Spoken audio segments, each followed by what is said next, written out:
Thank you all for taking a couple of minutes to look through this brief recording. And what we're aiming to do here is go through some of the main themes and topics we felt were quite important from an enterprise architecture perspective that came up in the recent Infotech event in Brisbane.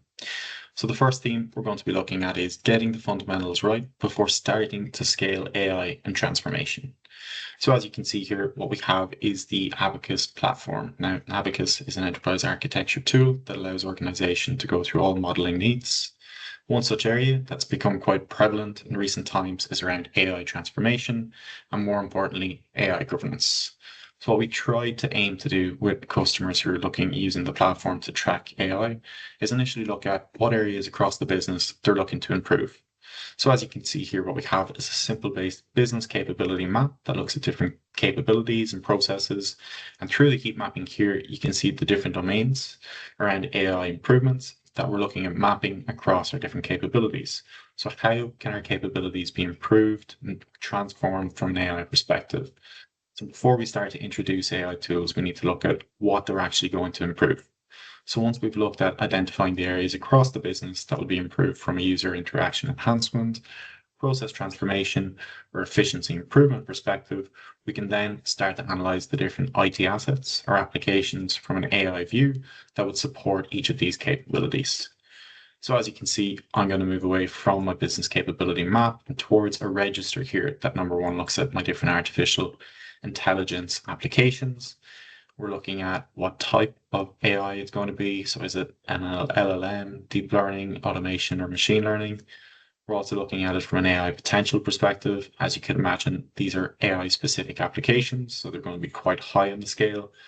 And finally, then what we're looking at is mapping those different AI usage areas, similar to what we did with our business capability map, to create that alignment.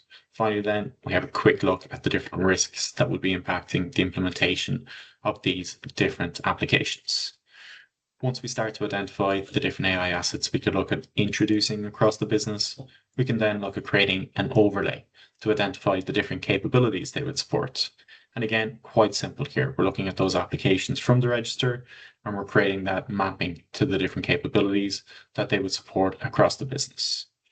So this is looking at quite basic AI solutions. Now, if we're looking at it from more of a perspective of agents or Gen AI, you can have some simple examples here.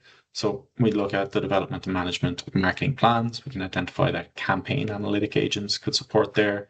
And the bottom left, then we're looking at those attributes around how much the agent will cost on an annual basis versus how much we can expect to save or drive in efficiency.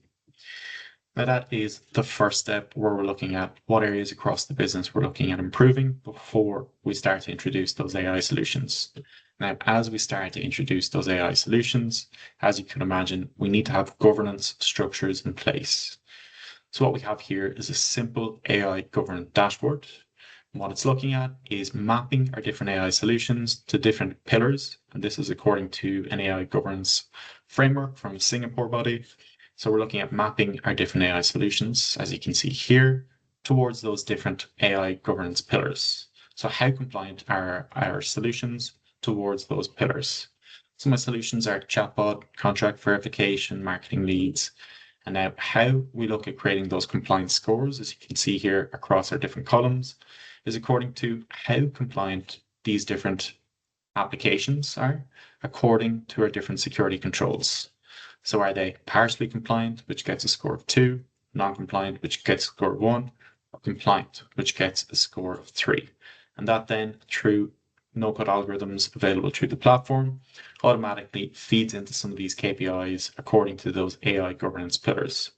So what we're looking at doing is creating a more structured and governance approach to how we start to implement AI solutions across the organizations by identifying areas of risk, not only from an internal perspective, but also an external perspective, maybe across your customers, of how those AI solutions are going to impact the business.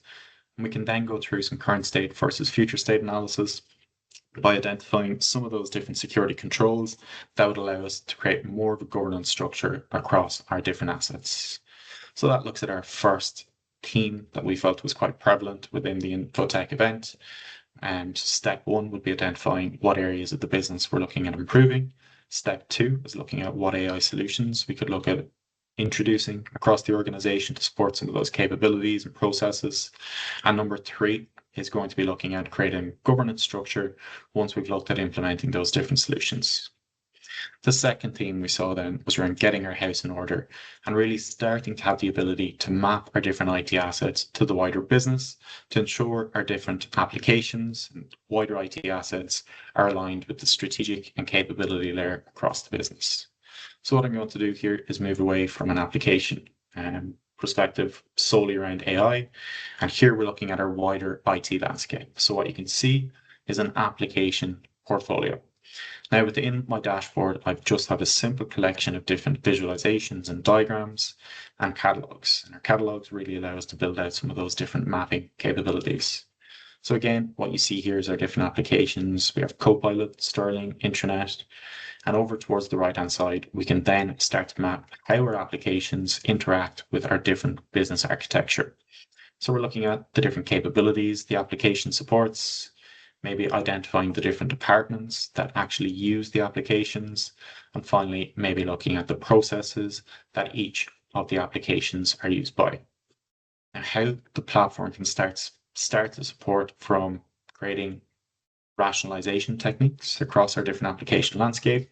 You can see we have business fit scores here, technical fit scores. Now they're calculated through the no-code algorithms. What the algorithms are using to generate these scores is simply data that already exists across your repository. So for business fit, it might take into account the number of capabilities that the application supports, the operational value of the application, its criticality score. Technical fit then calculated slightly different. So that might consider how long until the application is due to reach its end of life date, how many risks are associated with the application, and how much the application costs on an annual basis. Now, what we can do with that information from our technical fit and business fit scores is have that feed into the recommendation. So we'll follow the time methodology here, and we'll look at generating the recommendation based on the technical fit and business fit scores. So that's how we start to support organizations going through those identifications of technical debt and those application rationalization strategies. Now, when it looks at visualizing some of that information through the tool, you can see here, again, we're looking at mapping our technology to our business assets. So what we have is a simple model here. We have our capabilities on that top layer, and we're looking at mapping that towards our different applications. And we're bringing that heat mapping from our catalog across our diagram here. So as you could imagine, applications in green are applications we want to retain or invest in. Applications in red then are applications we want to retire or eliminate. So hopefully that starts to give you an idea of how the ABACUS platform can support addressing some of those themes that came up in the Infotech event recently. We'd love to schedule some time to get an idea of the challenges you have across your organization and what you're looking at improving from an enterprise architecture perspective.